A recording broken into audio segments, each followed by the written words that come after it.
Yuk. Oke, wait.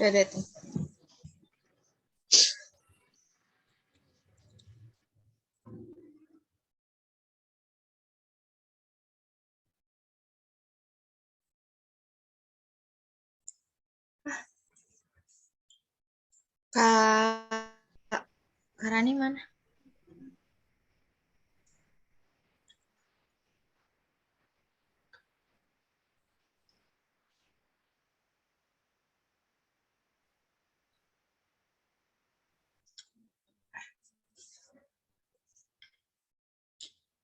Mari cara dibesarnya gimana? Pojok kanan bawah. Yang gambar monitor slideshow. Oke.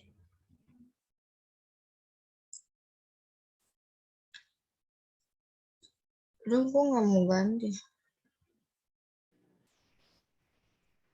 Kak Rani. Oke, mulai ya. Mulai ya. Oke.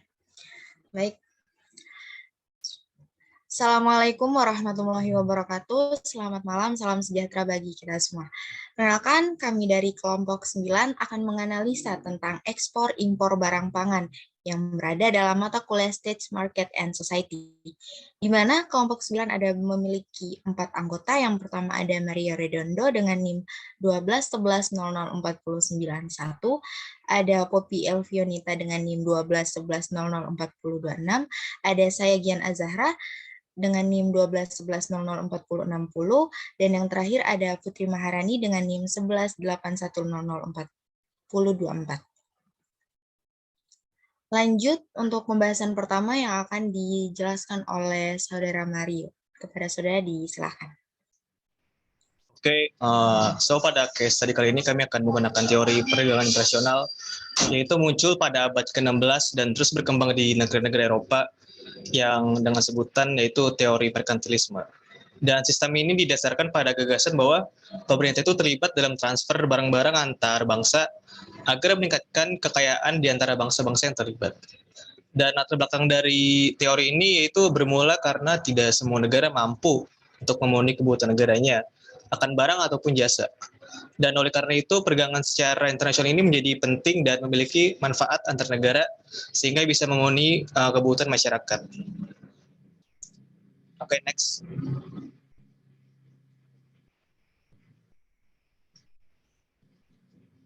Oke, Amerika Serikat saat ini menganut sistem ekonomi yaitu kapitalis. Dan secara ekonomi, Amerika Serikat ini memberikan kebebasan seluas-luasnya bagi pihak swasta untuk melakukan usahanya. Dan setelah itu, ekonomi Amerika menjadi yang terbesar di dunia semenjak tahun 1870-an dengan faktor pendukung utama yaitu kekayaan sumber daya alam yang dimilikinya seperti emas, minyak, batu bara, dan endapan uranium.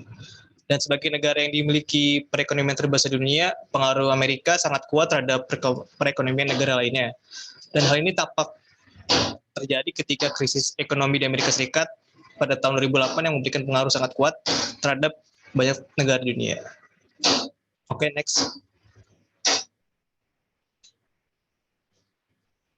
Next slide. Oke. Dalam kajian hubungan internasional, persoalan liberasi perdagangan ini bukan hanya terkait mengenai persoalan intervensi, melainkan di antara aktor pada hubungannya. Dan tetapi liberalisasi ini menyangkut dampaknya terhadap eksistensi kebijakan negara di tengah tekanan globalisasi. Dan di dalam konteks ini, kebijakan yang menyangkut keamanan pangan merupakan salah satu dilema yang paling sulit yang saat ini sering dihadapi oleh negara-negara karena seringkali dibenturkan pada pilihan antara mengamankan produsen atau konsumen pangan. Dan saat ini Amerika mencapai indeks harga konsumennya pada Maret 2022 ini tercatat hingga 8,5% dan angka ini juga mencetak rekor tertinggi sejak tahun 1981 lalu. Dan meskipun CPI atau indeks harga konsumen ini sebesar 7,9% di bulan Februari, karena kenaikan harga perdagangannya global yang cepat, CPI ini juga mencapai puncak pada tertingginya. Dan kenaikan ini menunjukkan adanya inflasi serius yang sedang dihadapi Amerika Serikat. Dan karena inflasi ini mendongkrak menaiknya harga di berbagai komoditas seperti energi, pangan, dan logam. Dan berikut 4 dampak inflasi Amerika Serikat terhadap perekonomian negara Indonesia. Yang pertama ada kenaikan inflasi di Amerika Serikat akan berdampak pada biaya produksi seperti kebutuhan pokok. Khususnya barang impor akan signifikan. Sementara itu di Indonesia adalah pengimpor barang pangan seperti susu, keju, jagung, kedelai, dan gandum yang cukup besar dari Amerika Serikat. Dan dampak yang kedua itu Amerika Serikat sekarang mengalami inflasi yang menyebabkan naiknya harga barang impor karena biaya impor yang naik signifikan. Dan masalah ini menyebabkan masyarakat kelas menengah ke bawah menanggung beban terberat terhadap kenaikan harga kebutuhan pokok ini, sehingga mengurangi daya beli dan berisiko menaikkan jumlah orang miskin setiap harinya. Dan yang ketiga, keluarnya arus modal asing Indonesia karena kekhawatiran terjadinya resesi ekonomi di Amerika Serikat. Pada selama Maret 2022 terjadi arus net outflow sebesar 1,86 triliun, dan jika aliran masuk modal ini terus berlanjut, maka akan mengurangi stabilitas nilai tukar rupiah terhadap dolar Amerika Serikat. Dan dampak yang terakhir yaitu kenaikan suku bunga akan menyusul tingkat inflasi yang lebih tinggi. Sehingga hal ini negara yang terus berkembang untuk menyusulkan bunga acuannya akan mengganggu kinerja ekspor di Indonesia, yaitu sebesar 13,1% dengan tujuan ekspor dari Indonesia ke Amerika Serikat. Terima kasih. Next slide. Baik, selanjutnya ada negara Korea Selatan yang akan dijelaskan oleh saudari Poppy. Kepada Poppy disilakan. Baik, terima kasih. Yaitu selanjutnya adalah negara Korea Selatan. Korea Selatan menganut sistem ekonomi yang liberal. Yang dimaksud dengan sistem ekonomi liberal adalah merupakan paham yang mengedepankan nilai kebebasan, yang dimana baik di pihak produsen atau konsumen, walau di kedua belah pihak memiliki latar belakang yang berbeda atau yang bertolak belakang, tetapi dengan diberi adanya suatu kebebasan, mereka bisa mengejar serta memilih kepentingan pribadinya, sehingga bisa memberikan kepuasan sebesar-besarnya serta dalam memiliki kemampuan untuk menghasilkan uang tanpa adanya batasan tertentu. Next slide.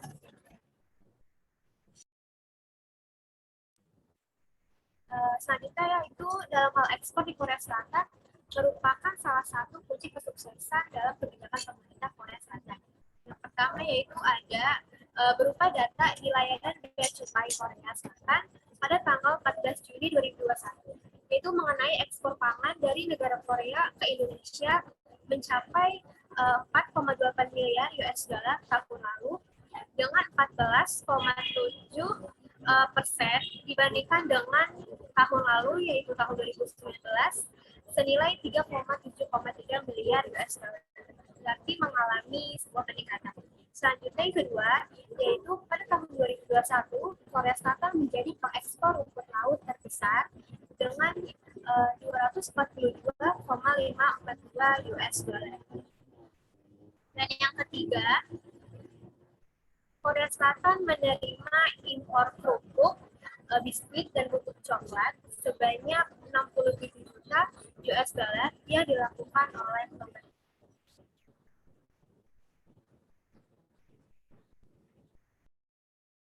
Kemudian yaitu selanjutnya ada negara Cina. Sistem ekonomi yang dipakai oleh negara Cina adalah memiliki suatu paham sosialis atau komunis, yang dimana paham tersebut merupakan sistem ekonomi Cina yang diatur semuanya oleh negara, dan bagi warga yang melanggar akan mendapatkan berupa sebuah hukuman. Selanjutnya yaitu selanjutnya di Cina pada tahun 2020 Cina sebagai nomor kedua di dunia dalam segi ekonomi, seperti yang tercantum di PDB pada saat ini. Negara Cina sebagai negara pertama dalam total ekspor, serta nomor kedua dalam total impor, dan dalam segi ekonomi, Cina mendapatkan posisi ke-68 dalam PDB per kapita. Dan Cina merupakan ekonomi paling dan Cina merupakan ekonomi paling kompleks yang mendapatkan peringkat ke-28 dari 127 negara menurut Economic Complexity Index. Slide selanjutnya. Baik, selanjutnya akan dijelaskan oleh Kak Putri Maharani. Disilahkan. Baik, terima kasih. Selanjutnya, untuk keseluruhan pada tahun 2021, data resmi menunjukkan ekspor Cina tumbuh 29,9% dari tahun ke tahun. Sementara impor tumbuh 30,1% pada bulan Desember. Ekspor Cina tumbuh sebesar 20,9% dan impor tumbuh sebesar 19,5%. Ekspor dari Cina ke Indonesia berupa bahan pangan seperti cabai sebanyak 6,11 juta dolar Amerika Serikat sepanjang Januari sampai Juni 2021, dan bawang sebanyak 99% atau sebanyak 507 ton. Selanjutnya, Cina sangat bergantung pada impor kedelai, 84% dari konsumsi domestik pada tahun 2021. Sebagian besar yaitu dari Amerika Serikat dan juga Brazil, mulai 1 Januari pada tahun 2022. Kemudian Cina mengimpor Sebelumnya Cina mengimpor gandum dari Rusia yang ditujukan untuk konsumsi domestik serta pakan. Next slide. Haringsin adalah ekonom di HSBC menyampaikan jika kemungkinan akan ada dukungan berkelanjutan untuk ekspor Cina dalam waktu dekat, terutama mengingat permintaan luar negeri yang tangguh untuk barang-barang terkait pandemi saat ini. Seperti contohnya, ekspor yang dilakukan Cina ke negara Indonesia berupa bahan pangan seperti cabai sebanyak 6,11 juta dolar Amerika Serikat sepanjang Januari sampai Juni 2021, dan bawang sebanyak 99% atau sebanyak 507 ton. Next slide. Selanjutnya, negara Rusia. Di sini negara Rusia tergolong negara yang menganut ekonomi pasar dengan sumber daya alam yang cukup besar. Next slide.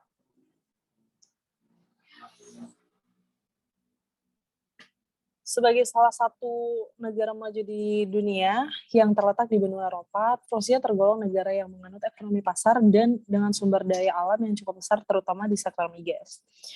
Di tahun 2008, pertumbuhan ekonomi di Rusia mengalami perlambatan karena harga migas yang terpuruk. Namun hal itu tidak mempengaruhi perekonomian negara beruang merah tersebut. Pada tahun 2010, PDB per kapita Rusia mencapai US dollar 19.840 per tahun. Pertumbuhan ekonomi positif di Rusia didominasi oleh pergerakan jasa non-dagang dan barang untuk pasar domestik.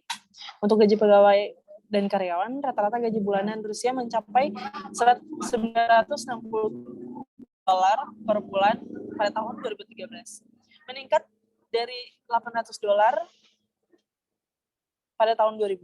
Pada bulan Maret 2014, gaji bulanan rata-rata di Rusia meningkat menjadi 980 dolar, sedangkan pajak pribadi sebesar 13%. Angka kemiskinan di Rusia rupanya lumayan tinggi. Ada sekitar 12,8% penduduk yang tinggal di bawah garis kemiskinan nasional pada tahun 2011. Meski begitu, angka tersebut lebih baik ketimbang angka pengangguran di tahun 1998 yang mencapai sampai 40%. Seiring berjalannya waktu, angka pengangguran semakin menurun, yaitu sebesar 5,45% di tahun 2014. Kemudian, untuk jumlah penduduk kelas menengah naik dari 88 juta penduduk pada tahun 2000 menjadi 104 juta penduduk pada tahun 2013. Next slide. Ekspor di Rusia mengekspor gandum sekitar 1,7 juta ton ke Ukraina pada bulan Maret. Angka itu naik signifikan dibandingkan dengan Maret 2021 sebesar 1, juta ton. Next. Baik, selanjutnya di negara Korea Utara. Korea Utara sendiri menganut sistem ekonomi terencana yang dimana dengan sektor ekonomi yang utama adalah pertanian bersama. Kemudian, ekonomi Korea Utara merupakan kelonggaran untuk melakukan penanaman modal asing dan kemandirian perdagangan di Korea Utara masih dalam skala lokal. Yang kedua, Korea Utara memiliki ekonomi komando atau ekonomi yang terpusat, di mana negara yang mengontrol semua alat produksi, dan pemerintah menetapkan prioritas dan penekanan dalam pembangunan ekonomi. Dan yang ketiga, Korea Utara sedang mengalami krisis pangan akut dengan ditandai melambungnya harga sejumlah barang-barang kebutuhan pokok dari harga-harga sebelumnya. Kemudian, Korea Utara dikutip dari kantor kementerian menjelaskan bahwa situasi pangan rakyat semakin sulit karena sektor agrikultur gagal memenuhi rencana produksi gandum. Dampak kerusakan akibat topan tahun lalu, ujar Kim dalam rapat dengan Komite Pusat Partai Buruh. Kemudian, ternyata krisis pangan ini tidak hanya terjadi di tahun ini, akan tetapi Korea Utara juga dilaporkan pernah mengalami krisis pangan parah pada tahun 1990-an. Saat itu, lebih dari 3 tewas akibat kelaparan. Dikutip dari Organisasi Pangan Dunia di bawah PBB atau FAO, FAO baru-baru ini memperkirakan bahwa Korea Utara memiliki kekurangan sekitar 860.000 ton makanan atau setara dengan lebih dari 2 bulan pasokan nasional. Selanjutnya, masalah bantuan pangan. Total ekspor Cina ke Korea Utara itu berkisar 2,5 US dollar sampai 3,5 US dollar miliar dalam beberapa tahun terakhir. Akan tetapi tahun lalu nilai ekspor kurang dari 500 juta US dollar menurut data Bea Cukai resmi Cina. Negara donor terbesar itu adalah Cina, dan ekspor makanan ke Korea Utara telah terjun bebas hingga 80% sejak dimulainya pandemi. Karena perbatasan ditutup, oleh karena itu Korea Utara sulit untuk memperoleh bantuan makanan dalam hal yang dikecualikan dalam sanksi. Aliran bantuan ke dalam Korea Utara dari negara donor tidak mencukupi selama dekade terakhir. Begitulah kata PBB. Sebagaimana saya juga akan menjelaskan tentang negara Indonesia, bagaimana sistem perekonomian yang telah diterapkan oleh Indonesia adalah sistem perekonomian Pancasila. Secara normatif, Pancasila dan Undang-Undang Dasar 1945 adalah landasan ideal sistem perekonomian di Indonesia. Dasar politik perekonomian diatur dalam UUD 1945 dalam pasal 33 yang berbunyi, ayat yang pertama, perekonomian disusun sebagai usaha bersama berdasar atas asas kekeluargaan. Yang kedua, cabang-cabang produksi yang penting bagi negara lain yang menguasai hajat hidup orang banyak dikuasai oleh negara. Yang ketiga, bumi, air, dan kekayaan alam yang terkandung di dalamnya dikuasai oleh negara dan dipergunakan untuk sebesar-besarnya kemakmuran rakyat. Dan yang keempat, perekonomian nasional diselenggarakan berdasar atas demokrasi ekonomi dengan prinsip kebersamaan, efisiensi berkeadilan, berkelanjutan, berwawasan lingkungan, kemandirian, serta dengan menjaga keseimbangan, kemajuan, dan kesatuan ekonomi nasional.